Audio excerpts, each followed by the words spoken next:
Hello, everybody, and welcome to Instructor in the Fire Service, today's Emergency Services Instructor Series. So today we're going to talk about three different levels of fire instructor, levels 1, 2, and 3. We will go over the objectives now. First, we're going to talk about the roles and responsibilities of the fire service instructor. We'll identify physical elements of the classroom. We'll discuss the importance of vision and planning for the fire instructor. We're going to talk about and discuss credentialing, qualifications, and what qualifies us as instructors.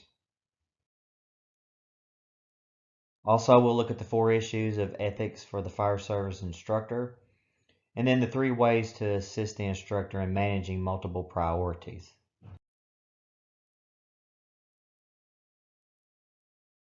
Skills, objectives. You'll need to be able to demonstrate the ability to manage the 5 roles of the fire service instructor, demonstrate ethical behavior in the classroom, demonstrate the ability to manage multiple priorities as an instructor. Instructor level 2, again, we'll talk about the roles and responsibilities for the level 2, the importance again of vision and planning at this level, and then the credentialing that goes along with instructor 2. We'll look at 4 issues of ethics for the fire service instructor in this level, and again, the 3 ways to assist the instructor in managing multiple priorities. Skill-wise, you need to be able to demonstrate the ability to manage the 5 roles. Again, demonstrate the ethical behavior in the classroom, and possess the ability to manage multiple priorities as an instructor. Next is level 3. We'll talk about roles and responsibilities at this level. And again, the importance of vision and planning and credentialing and qualifications, along with the 4 issues of ethics and the 3 ways again to assist the instructor with multiple priority tasks. Skills, you'll have to demonstrate each one of these. Management of the 5 roles, ethical behavior in the classroom, and again, the ability to manage these multiple priorities. So we'll start with the fire service instructor in general. As a company officer, in most cases, you're going to be required to be an instructor.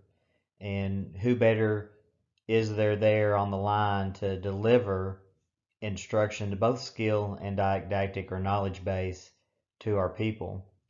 So that puts us as the guardians of knowledge, skill, and the abilities. We look to and rely upon innovation and creativity. In today's world, we have many technological things available to us to innovate and be creative with.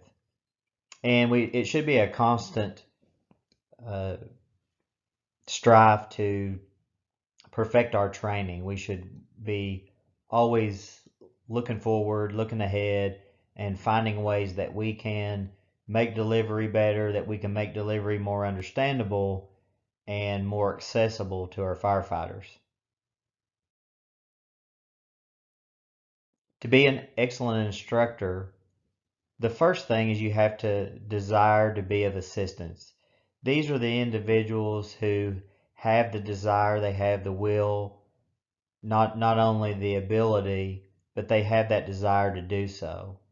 They have a desire to train others, to assist them when they need help or when they're in trouble. Training firefighters to gain knowledge, skill, and abilities necessary to serve. We should give freely without hesitation in the pursuit of that excellence. And you'll find the division between what's considered a good instructor is this ability to freely give without hesitation and to help fellow firefighters with their knowledge and skills. experience in the subject matter taught is pretty important thing to possess. The students have more confidence when you exhibit that experience and that competent feeling. When they know that we understand and know the material, then they're going to be competent, view us as competent instructors. And I think that, you know, it's nearly impossible for someone to know everything there is about everything in the fire service. And if we're tasked to teach a class, or if we have decided to deliver a material that we're unfamiliar with, then it is really important that we study that material, that we do our research and apply those things in general and gain that experience. Good instructors gather the newest information that are available to us, will not hesitate to use technology in the pursuit of that, and not be afraid to demonstrate and perfect skills performance. Another good quality that's a must is flexibility. We got to be able to work in a variety of different environments. We need to be able to instruct in a variety of topics and instruct our students with a variety of talents. And part of this is knowing our classroom and knowing our audience, taking that time to figure those things out. So we'll know what their talents are, or we'll have a good idea of whether we're dealing with a beginning group or an experienced group. Things like that is what we need to know. And we need to be flexible to be able to deliver in different environments, whether that be the online environment of delivery, whether that be in the classroom setting with a live audience, or whether that be um, webinars and using the different technology in that way. We have to be able to be flexible to do that. Motivation. A good instructor is truly motivated to bring quality training. Motivated instructors will use that creativity and ingenuity to create that excitement. And bringing excitement to the training gets people involved. It gets the firefighters who otherwise, find training the same old thing over and over. When we find that excitement, when we find that creativity to change things up and make things exciting, that's where we bring again flexibility to the fire service. We drive quality of service provided to the community. We really want to provide the best possible service that we can to our community. And in the training phase, that is where we can uh, strive to deliver quality instruction, and in turn, we're promoting the delivery of quality service to our communities.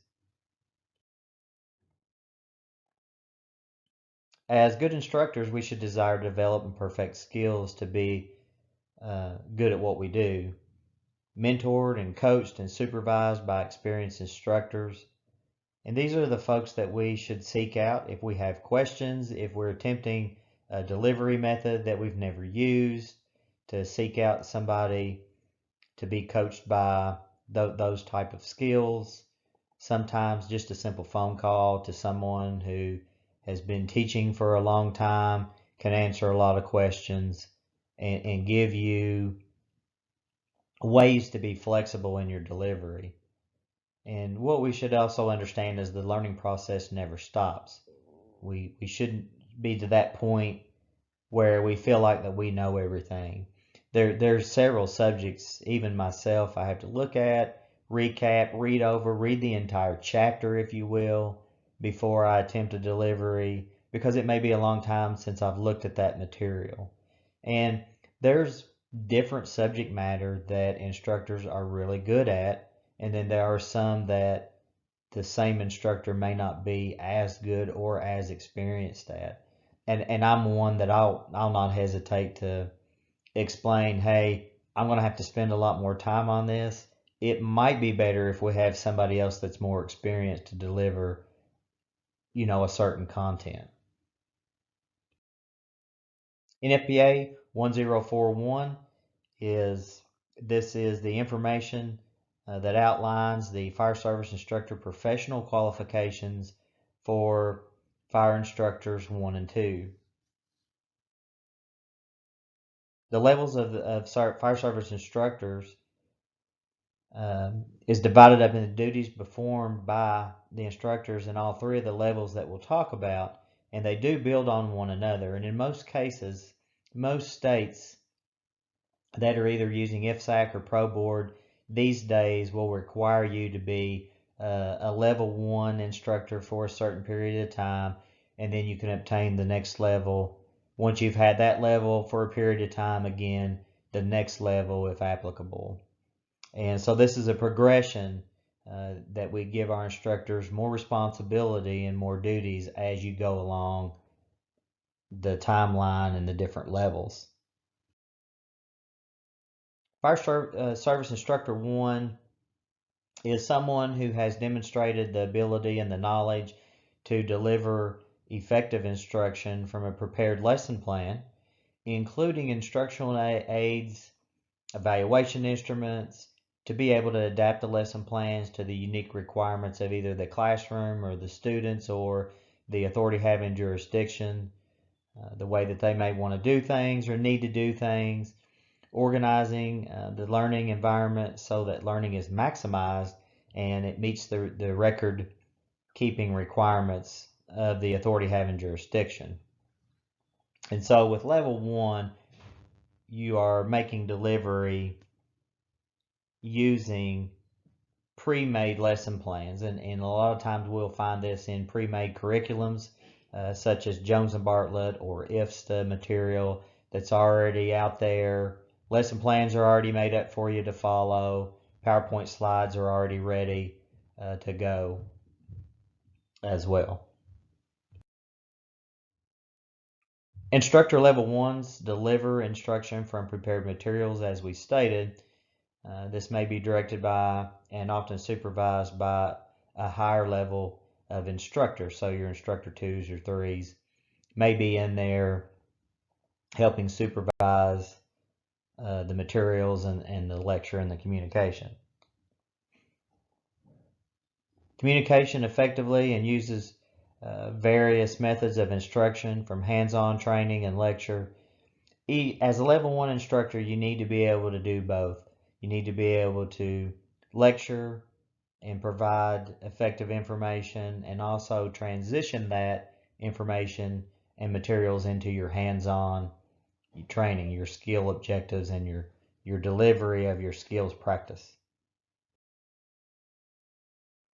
Level 2s meet all the qualification and requirements for instructor 1. Then we add that they have demonstrated the knowledge and ability to develop their own individual lesson plans for specific topics, including the learning objectives, any instructional aids to be used, and evaluation instruments as well. Should be able to schedule training sessions based on an overall plan and what the needs of the authority having jurisdiction have, and also supervise and coordinate the activities of other instructors. So you can see we are adding in now a supervisory level of other instructors. So your level 2s will function at a higher level of authority and responsibility than the level 1s. And as you noticed in the previous slide, the level 2s are able to develop their own lesson plans to include all of those parts of a lesson plan should have. We're responsible for all duty areas as an instructor 1 and then be able to create those materials for instructor 1 to present to students. The same person may complete both tasks. Next is instructor level 3s. These instructors will meet the level 2 qualification and has demonstrated knowledge and ability to develop comprehensive training curricula and programs for the use by single or multiple organizations, and then conduct organizational needs analysis, and then develop training goals and plans accordingly, and then implement those strategies accordingly. So your level threes are developing the training curricula and the entire programs and then setting those in motion for the group that's needed. Typically, level 3 works as an overall training program manager and oversees the entire spectrum of a comprehensive training program that may include all of the planning and development and implementation of the curricula used, whether that's you're using parts of a pre-existing curriculum or that you're writing your own, and development of an evaluation plan and training from using your program budget. Roles and responsibilities of our level 1 instructors. Expectations direct actions and allow one to evaluate our success and or our failure. Our roles and responsibilities as instructors vary greatly by the fire department.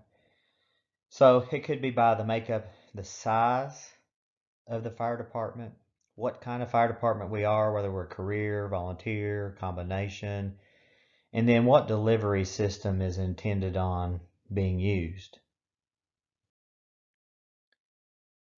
As instructor level 1s, we need to be able to manage the basic resources and the records and reports that are essential to our instructional process. So we need to know what training rosters and what training forms or reports that are available to us in the particular system that we're using, and we need to be able to fill those out correctly and have them available.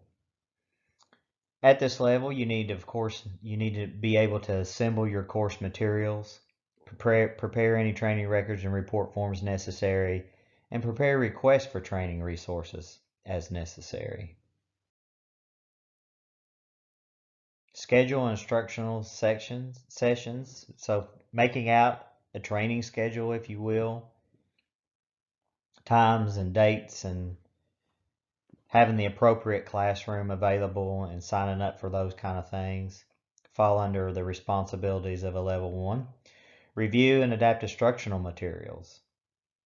You know, if your level 1s are using a pre-written lesson plan, it's a good idea to look over those, to study those, to see what they entail.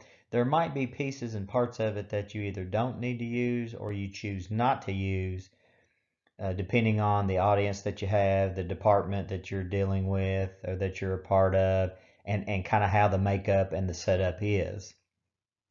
And then we want to deliver the sessions using those prepared, pre-made course materials. We need to be able to organize the classroom and or skill setting or lab, if you will, or outdoor learning type environments. Oftentimes in the fire service, we are delivering skills outdoors.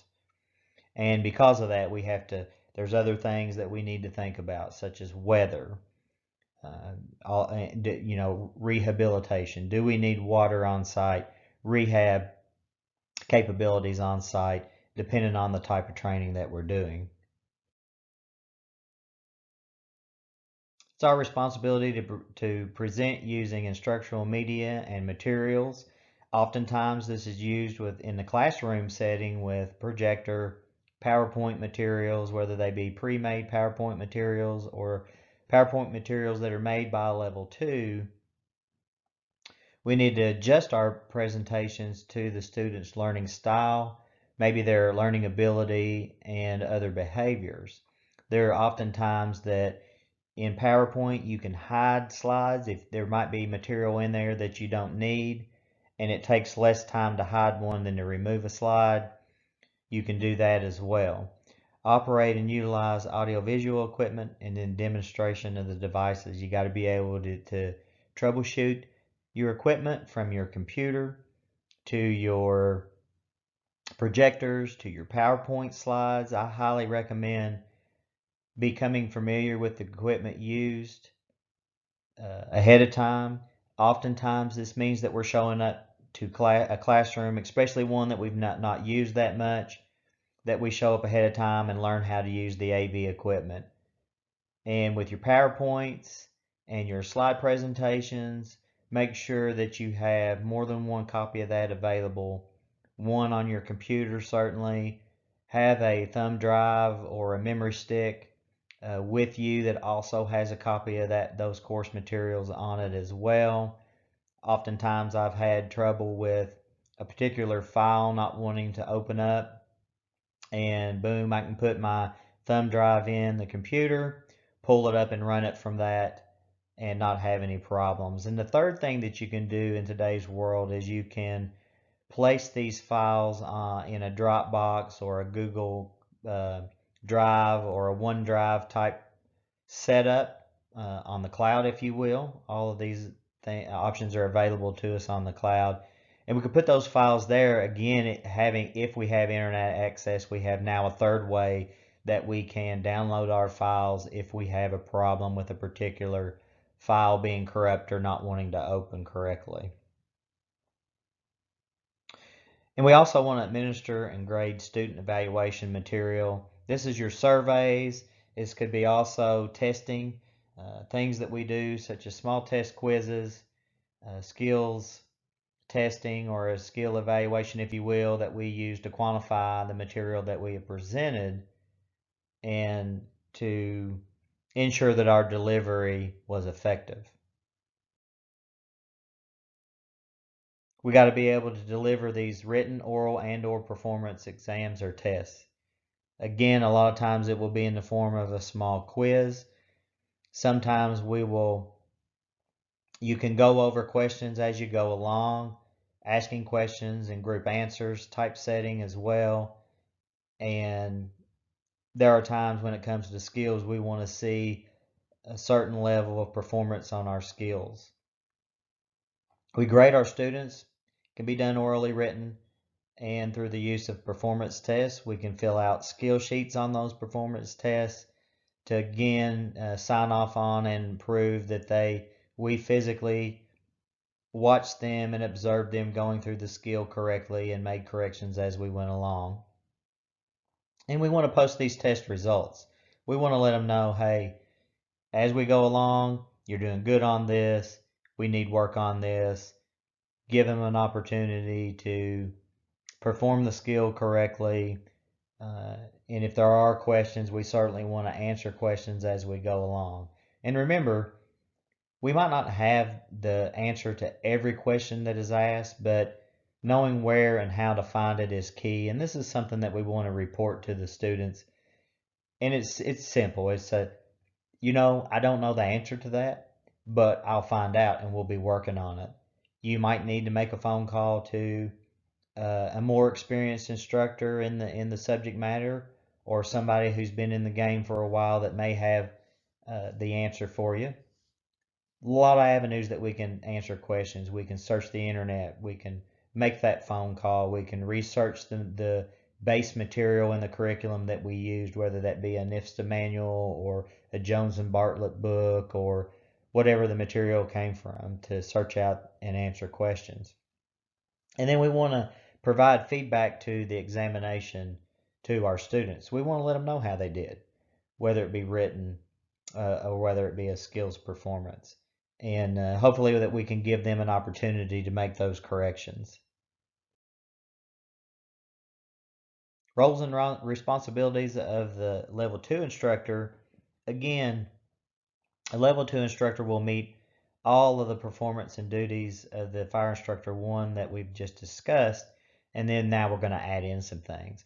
So as a level 2 instructor, we need to be able to manage instructional resources, staffing, facilities, and the records and reports. So we're being able to manage all these resources.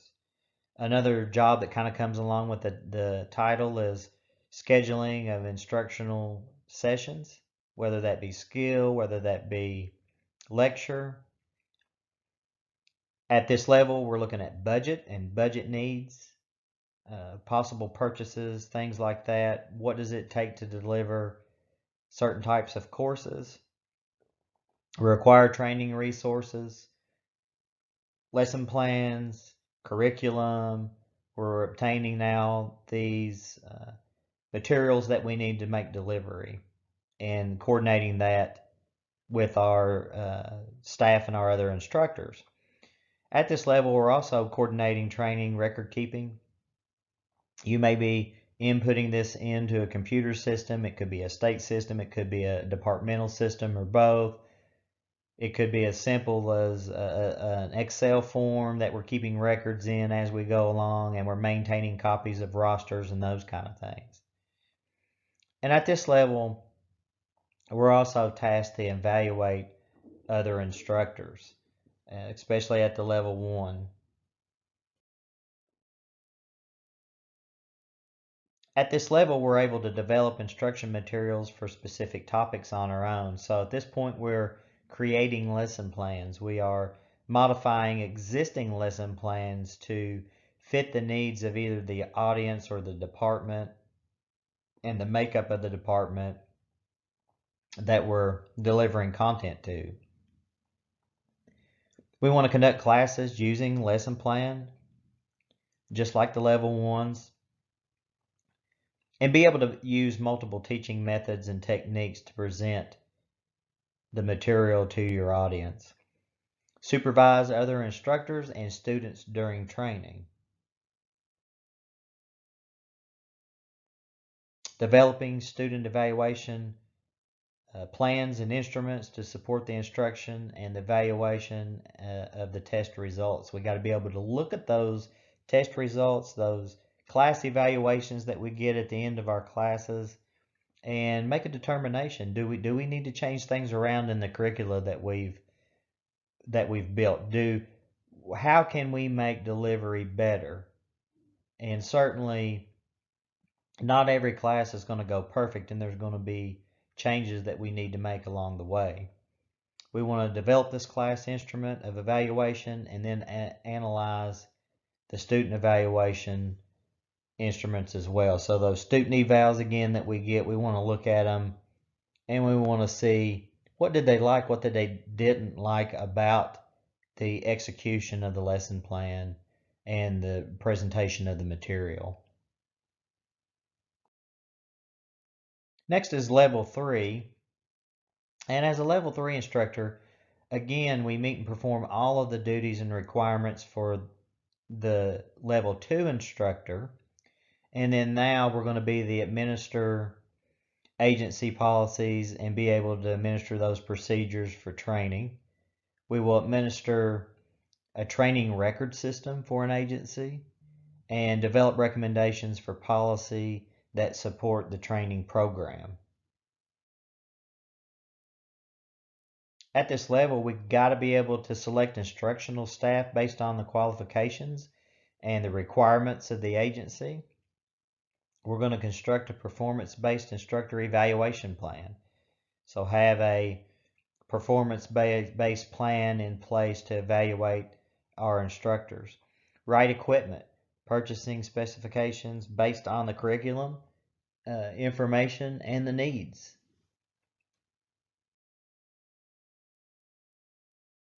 Be able to present agency evaluation findings to the agency administration. So we take the instruments that we use in the evaluation process and compile this information, and we, as level 3s, we should be able to deliver this to administration for further review. Plan, develop, and implement curricula. So we got to be able to do a needs assessment. What does the department need in these areas of training, as an example? So then we develop that plan. So we make a written plan, if you will, write it down and develop that plan, and then implement what tools are we going to use, what curricula are we going to use, do we need to write it, do we need to mix with using pre-existing curriculum material with our own material such as department SOPs and guidelines as well, and then put that in motion. And so we got to be able to do and conduct these needs analysis for the agency, for the task at hand, for the class in general that we're developing. We got to design curricula, given needs analysis, findings, and the agency's goals. So we got to know the agency. We got to set goals. then we're going to begin to plan, develop, and implement the curricula that we need for these goals. So we got to be able to write programs and courses, the goals within those, given analysis information, and then we have to form JPRs. We have to perform and write the skill sheets for these things.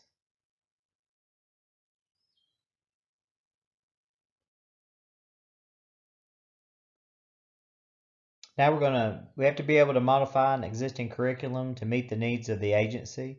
If we have an existing one, or maybe it was one that we developed, or we're using parts of a pre-developed curriculum, such as IFSTA, Jones and Bartlett, fire engineering, then we have to do an assessment, a needs assessment, and then figure out which ones that we're going to alter or how we're going to alter it, which bits and pieces that we're going to use. Then we'll build the course content outline given the course objectives that we have developed. Then we'll write the course objectives that are clear, concise, and measurable. If you take a level 2 and 3 class, you're going to be writing objectives and using the different models to write those. As a 3, you got to be able to develop a system for the acquisition, storage, and dissemination of evaluation results. Develop an evaluation plan in itself, create a program evaluation plan of an overall program, and be able to analyze student evaluation instruments. So we take the data from those student evaluations and then we see, okay, what worked, what didn't work, what was good, what was not good. Then we come up with a plan to make those changes to our programs to make them better. Where do I fit in? So in the chain of command, the fire chief is the commander-in-chief. Middle management positions and supervision along the way. We may have assistant chief, we may have deputy chiefs, battalion chiefs, and then somewhere in there we're going to have the fire service instructor.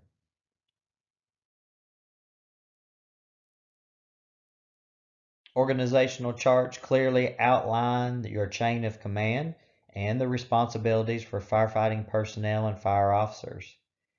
Your fire service instructors are usually found off to the side in the training division.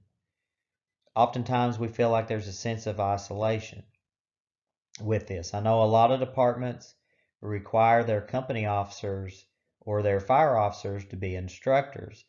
And at the company level, they're already delivering material to each of their stations or their individuals or their companies that they're stationed with. And so I think in the bigger picture, oftentimes the instructional staff kind of gets put off to the side and they do fall under the training officer. So most departments will have a formal training officer, usually of a higher rank, and then the other instructors will fall underneath that umbrella.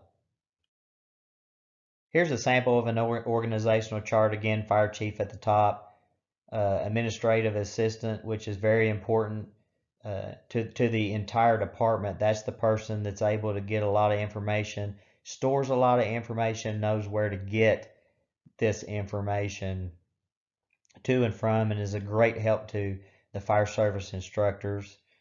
Then you may have a deputy chief over operations. You may have a deputy or battalion chief over training and training division, and under that is where the instructors will fall.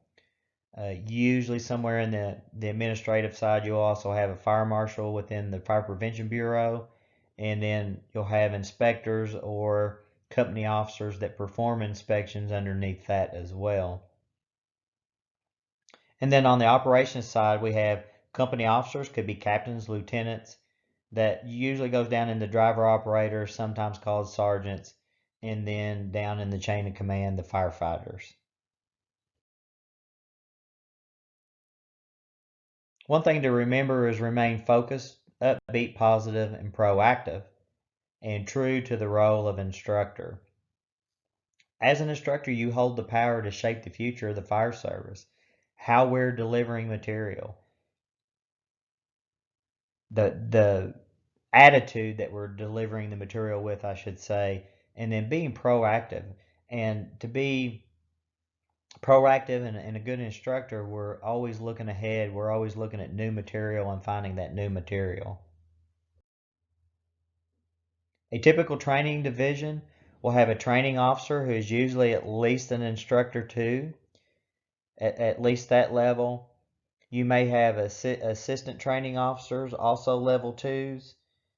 And in some cases, you may have an administrative assistant or using the administrative assistant overall of the fire department. Might not always have your own. And then down, you'll have staff instructor. And this could further be broken into suppression operations, apparatus, depending on the strengths of your instructors. And this is where your instructor level ones come into play. And it doesn't mean they can't be level twos if they've obtained that, but the minimum here at this level would be level one.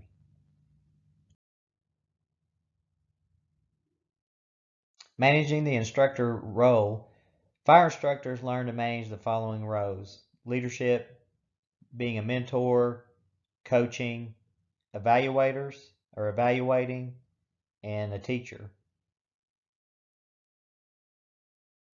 So, the five major roles: leader, teacher, evaluator, coach, and mentor are filled by our fire instructors. So you can see a lot of people, they look at this material and like, I want to be an instructor. And then they begin to dig a little bit deeper into what it takes to be a good instructor. And they're like, this is a lot harder than what I thought. There's a lot more to this than what I thought. And it certainly is. Most states will require you to be a firefighter and gain 4 to 5 years of experience before they will even let you apply to be an instructor level one for that jurisdiction. And so they want some experience and time under your belt, so you'll be truly good at your delivery and what you're doing.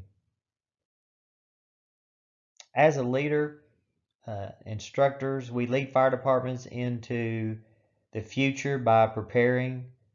We prepare for the new. Things change, technology changes in the fire service, and your instructors are looked at as the one to deliver this material and this information. We need to be able to set the example of performance and excellence for all of our firefighters. And this goes back to lead by example. It's always a good thing to not ask your students to do something that you're not able to or that you're not wanting to do. And so, again, lead by example. As a mentor, we have to be able to look and identify future talent. A lot of times when we do classes, we'll pick people out and we'll say, you know what, you'll make a good instructor someday. Here's what you need to do. Here's the things that you need to start looking at if you're interested. We're in the best position to observe raw talent of recruits, of ongoing growth amongst our personnel at the company officer level.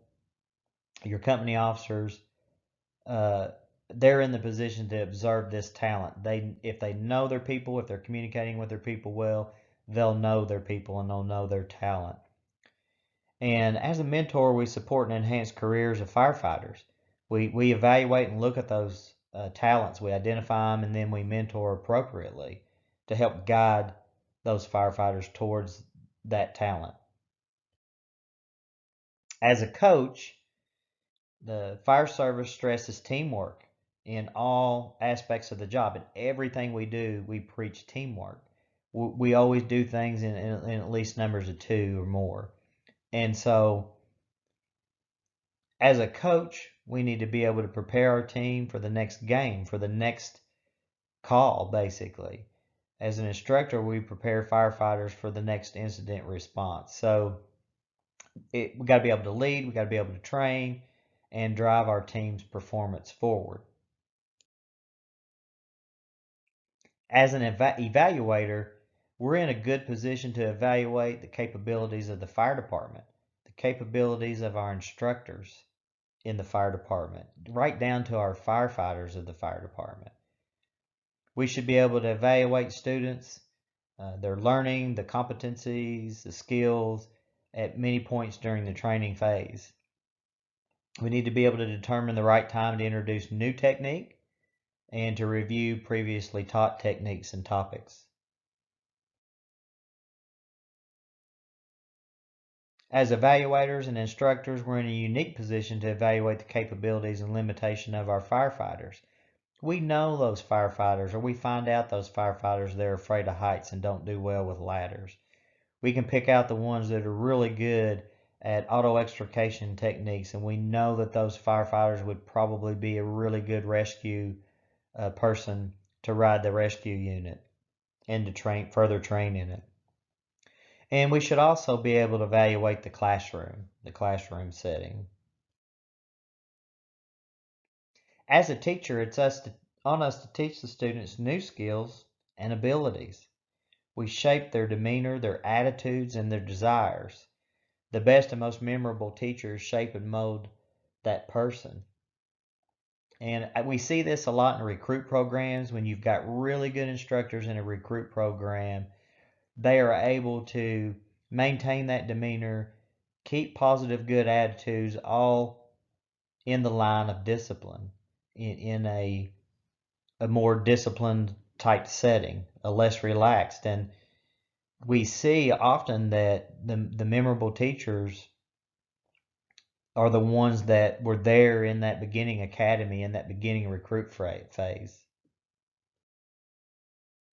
The learning environment is the environment that we were receiving the instruction and the materials. This affects our ability to grasp materials. If you're sitting in a really cold classroom, for an example, it can affect the ability to absorb the material. Everybody's more focused on it being too cold in the classroom and not what's being presented. So the environmental factors that influence our learning process, both emotional and physical. If we try to present material in a high stress situation or environment without being able to slow and control things down, we could hit the emotional side of things. And certainly the physical side of things being too cold, too hot, training in the pouring rain, all these things with the elements that we deal with on a daily basis. And certainly we should maintain a safe learning environment, a comfortable learning environment as possible, and we want to try to keep it distraction free. Physical elements that affect the learning environment. The best arrangements allow for the free exchange of information using table arrangements of either squares or U shapes to neutralize hierarchies. We can consider lighting and room temperature as well. Certainly something we want to consider. The emotional elements affecting the environment. We want to protect individual students from letdown if they can't learn a new task or subject quickly.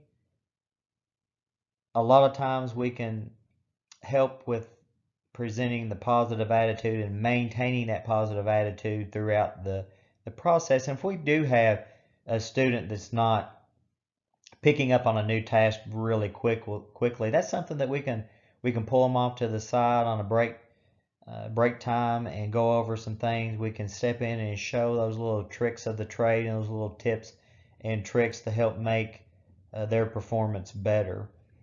And we need to be able to present the material effectively for all the types of learners that we have. You have people that pick up on things rather quickly and they master things very quickly, and these may be the students that we can utilize to our advantage to help us with the students that may not pick up on that task immediately. And that's something that you find in the dynamics of the class. You learn that early on, and don't be afraid to use those people to help you out, especially when it comes to skills. Use department members who excel at a certain skill or task. Those are the ones you want with you, helping coach and helping teach. So an example would be you divide up and you're doing skill station, and you have a couple firefighters that you know are really good at forcible entry techniques, teaching it, evaluating it, they know all sides of it, and they all maintain positive attitude. Those are the folks you want helping coach and teach you. Being ahead of the curve, having vision, stay updated, number one, on the ever-changing world of firefighting. Things change.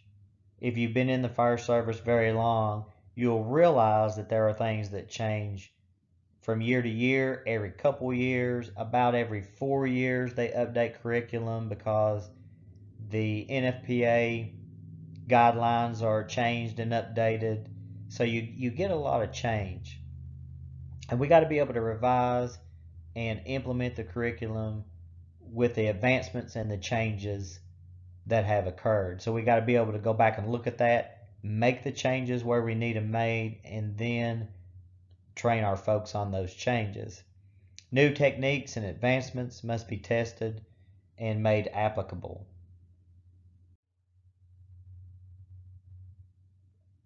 Prepare our folks to carry out the new mission. We're going to deliver the material, we're going to train, and we're going to practice. Monitor this ever-changing environment. I know oftentimes at work we tend to train 2 to 3 hours every shift in most cases that we can, if we don't have a formal department training going on. And we're going back to the basics and practicing those things over and over. And what we find is when we hit the fire ground, one, we're doing things automatically. Two, we're proficient at what we're doing. And one of the things is going back to hose lays and getting water, in the required amount of time. Succession planning for any organization to grow and to survive and have continuity in the plan.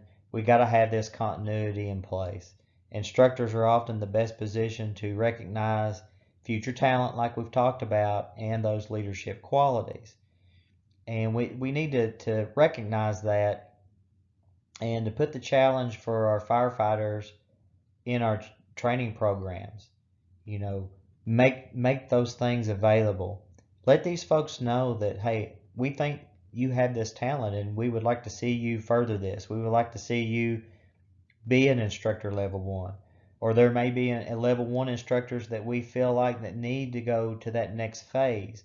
Those are going to be the instructors that are taking over the higher levels and positions as we go along. And we want to provide input to the ranking officers on the performance of our firefighters and our training programs. This type of planning also means looking for future instructors who someday are going to take the place of your lead instructor in your department. Could be somebody that's going to take the place of the training officer in the fire department. And so we can build upon the foundation that has been established. We can move the programs to the next level.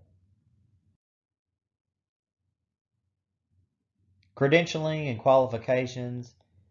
The first thing is walk the walk. Being able to do the things that you say and truly do the things that you say. So walk the talk.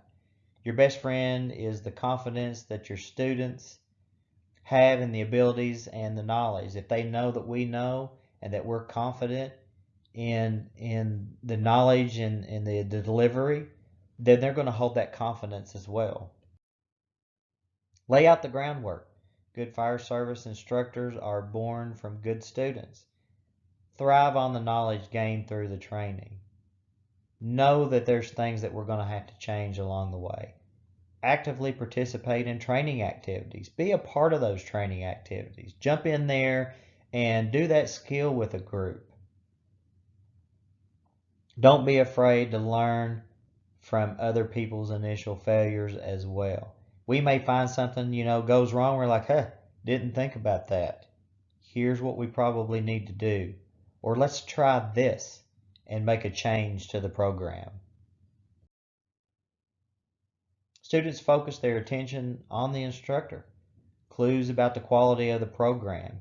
All eyes are on you as the instructor, if you will. And certainly if we are delivering material and content unrehearsed, maybe unstudied, the students are going to pick up on this. And those are the folks that are thinking, I don't know about this. I don't know how good this class is going. The next thing is we want to meet the standard.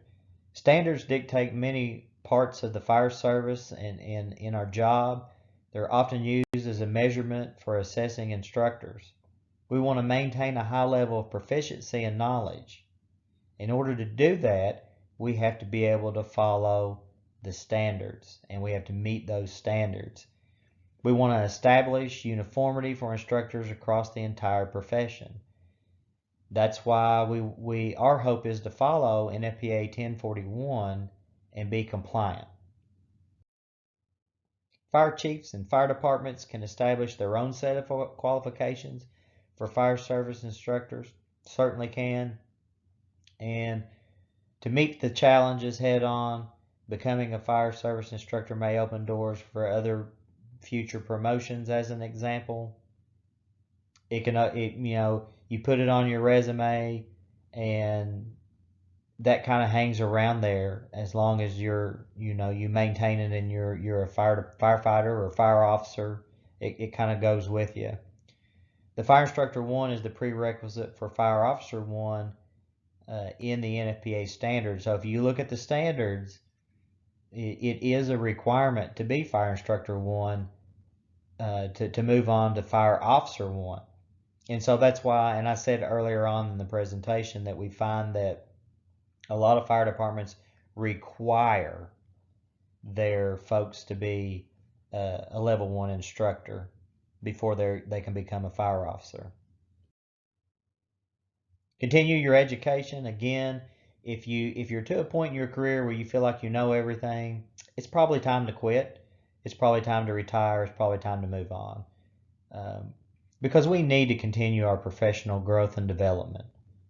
If you're an officer and you have folks underneath you that are serving underneath you, they're looking at you. They're looking at what you do. Do you go to schools? Do you stay updated? And these folks are going to mimic what you do. So improve your knowledge to provide the best and up-to-date information in the classroom. Build that confidence. Students have got to believe in your abilities and your knowledge of the subject. Building and maintaining student confidence as an instructor within the training program go hand in hand. How do we do this? How do we build confidence? Demonstrate committed and to the lifelong learning through continuing education. So staying informed. That means we're reading, we're taking classes, we are paying attention to either the webinars or the new information coming out. Demonstrate your own commitment to the education. Along with it, admit it if you're in doubt of a particular question. If you're not sure, ask questions. Research out the answers to those questions. Be open to suggestion and be open to ideas. Let's face it, there's plenty of times, in my experience, folks have had an idea about the way to complete an evolution or the way to do something has been much better than the way that we've been doing it. And that's certainly a time to let's try this, see how it works, and then go from there. Follow teachings when working the scene or in the supervisory role.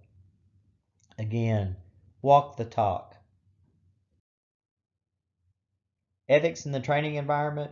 Ethics reach beyond laws and standards to define behavior. A code of ethics spells out what is acceptable behavior and unacceptable behavior. Ethics are rooted in a person's assessment of right versus wrong. So this all goes back to what's right versus what's wrong and our perception of that. As fire service instructors, we often judge which candidates are ready for the fire service. What is unacceptable? failure to hold students accountable for their learning objectives. If we don't hold our students accountable, then we send them onto the line to be a firefighter and to do this job, then that's a failure. That's unacceptable. Passing firefighters through training in the interest of moving on. It should be our goal to develop skills, to develop their knowledge in order to safely do this job. A failure to hold an agency's standards, hold to them, will affect how a firefighter who, that's how you get firefighters slips through the cracks. Those with whom this firefighter works, the instructor who did not maintain the standards with the agency. That it affects all of us. So as instructors, we must ensure that the teaching methods and the classroom behavior are acceptable to all students. As instructors, we have the responsibility to be aware of the sensitivity to the diverse backgrounds of our students. First and foremost, we got to treat everyone equally and fairly. Lead by example. Do as I say, as I do. Ethics in training begins with the fire service instructor, beyond the classroom and into everyday operations. So the things that we convey as right versus wrong, our students are going to see that in us, and that's going to be pushed in everyday operations with them. Accountability in training. We must maintain student accountability for their training. Never pass a student by road. Don't just let them, okay, you're good to go, even though they didn't perform the task.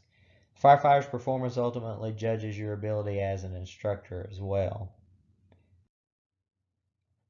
Keeping records, we want to maintain accurate records of program achievement, accurately record the training sessions, factual list of objectives and accomplishments, and the accuracy of training records is both ethical and a legal issue. How can it be a legal issue? In a lot of states and in a lot of cases, training is directly tied to what's known as an training incentive pay. So in other words, your firefighters get more pay or a stipend on their pay, usually in the thousands per year per individual. They receive this based on completed training. So if we were to get in there and pencil whip training, just write down, okay, these folks did this, but they didn't, and just so they can still receive their incentive pay, then we ventured into an unethical behavior. And this could lead into a legal issue where it's attached to thousands and thousands of dollars. We need to understand that we could be committing a felony when it's attached to money. Share the knowledge, power base. Unethical use of power has been a catalyst for many lawsuits. And the bullying system and the bullying technique can be one unethical use of power, and use that as a catalyst. Expertise in a subject equals power, and be aware of the proper use of that.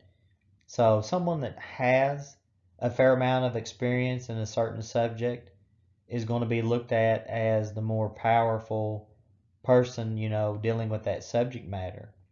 And we have to be aware of how we use that. And we definitely want to use it for a positive manner.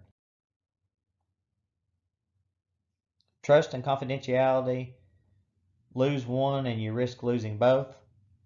Remember, trust is everything, and especially with training records and those things, we want to maintain confidentiality, test materials, written exams, things like that.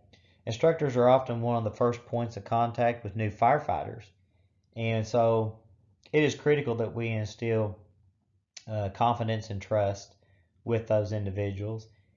If you must involve management, tell the students first. If it's a situation where it requires upper management to be involved, then let them know first. You must maintain confidentiality of student performance uh, in your program. Managing multiple priorities. Many priorities demand our attention and our time. We've got to be able to manage and prioritize things appropriately. The success or failure is often determined by the ability to understand how to prioritize our tasks.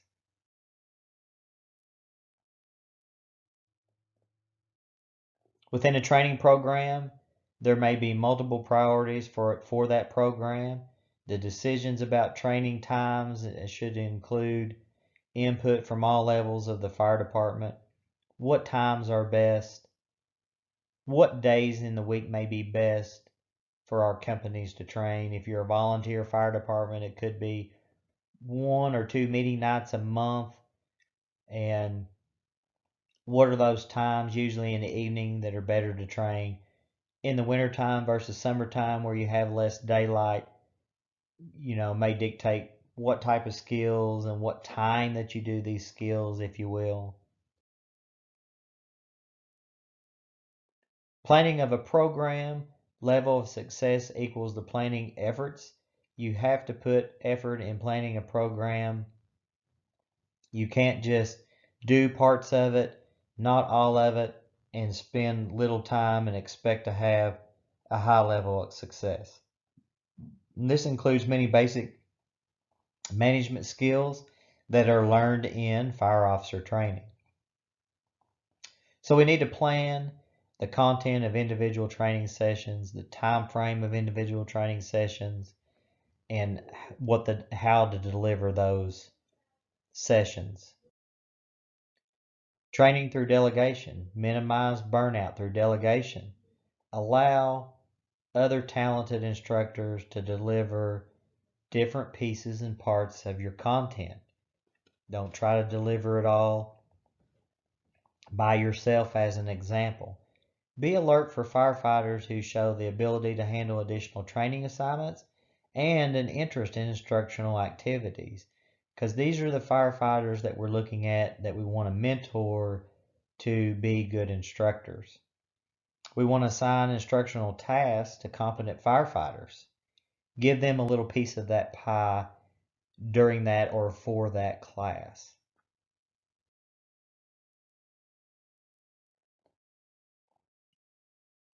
So instructor one, we talked about the different duties of a level one instructor, the beginning to develop the basic skills during this phase, to present a pre-made lesson plan in the classroom, and kind of how to begin to use those lesson plans and that material to guide our students and our crews through the process.